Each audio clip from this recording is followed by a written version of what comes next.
Geladeira nova, fazendo barulho durante a noite, estalando. Isso é normal ou é um defeito? Seja bem-vindo. Nesse vídeo eu vou explicar para vocês como funciona o sistema Frost Free. Essa aqui é a nossa geladeira, nós compramos ela nova já há algum tempo. Deixaram aí nos comentários e resolvi fazer um vídeo rápido para explicar para vocês.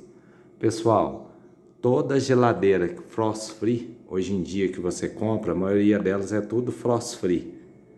Toda geladeira Frost Free, independente da marca, essa aqui nossa é uma Consul, modelo Facility.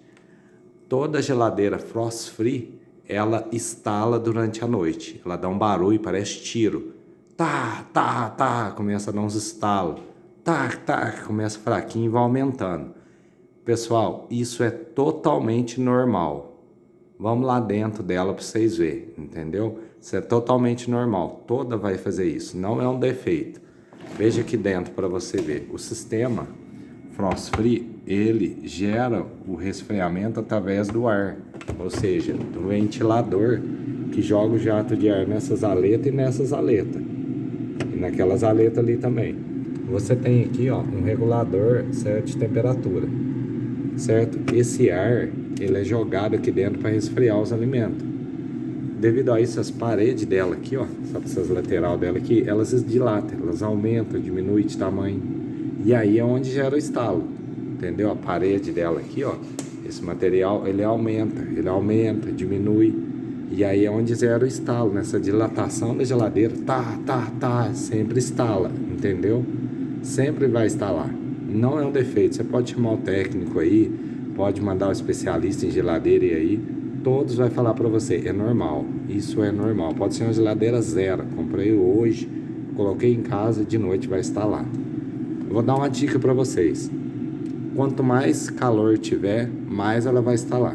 Aqui agora nós estamos num dia normal, tá mais até para inverno. Se você colocar ela num ambiente muito quente, por exemplo, estou na cozinha aqui, na época de verão, ela vai instalar mais ainda, porque ela vai trabalhar mais para gelar. Se você tiver num dia mais frio, igual aqui tá no inverno, aí ela vai instalar menos. A dica que eu dou é deixa sempre em dias normais. E aqui, ó, quando não tá tão quente, eu deixo no 2. Quando tá no calor, eu coloco no 3, entendeu? Aí diminui um pouco o estalo, só que nunca vai acabar o estalo, entendeu? Toda geladeira Frost Free é assim, galera. Fica a dica para vocês aí. Se você comprou nova e tá instalando, cara, não adianta, ela instala mesmo, entendeu? Você pode tentar ajustar os pés dela ali, para ver se diminui um pouco a instalação, mas vai ficar instalando, é normal, entendeu? E é um instalo assim, começa pequeno, depois vai aumentando. Quanto mais quente tiver o dia, mais quente tiver a noite, mais ela vai instalar, beleza? Deixa seu like aí, seu comentário, tua geladeira tá instalando? Deixa aí para nós aí seu comentário, grande abraço, valeu galera!